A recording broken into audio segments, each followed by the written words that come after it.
На 350 планинари од целиот регион се собраа во Тетовско Челопојк за прошетка низ планините од 13 километри.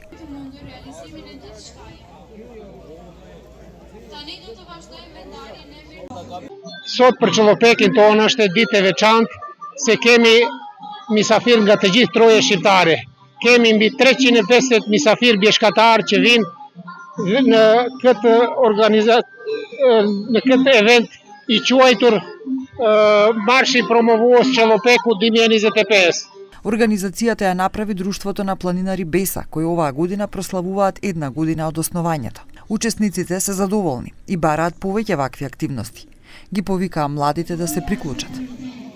Në kuadër të programit ose të kalendarit të aktiviteteve të Unionit të Shoqatave Bjeshkatare, është edhe ky aktivitet do të rangum në atë kalendar.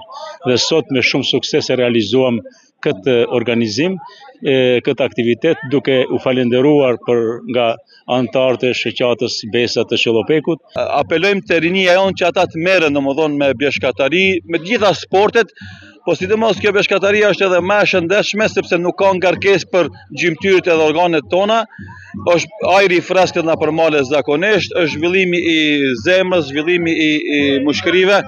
Edhe normalisht është një lloj shkëputje nga jeta virtuale e cila është bërë një ngarkesë e madhe psiqike.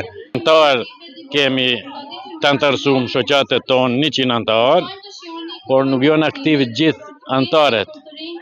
Jemi çdo të diell në terren në Bjeshk, një grup i 20 vetësh. Shumë të rinj nuk kemi, mosha është mesatare. Që ajo rinia pak është e izoluar këne. Откако планинарите ја завршија прошетката низ планините, на стадионот во селото се одржа уметничка програма, а имаше и традиционална храна, тетовски граф и алва.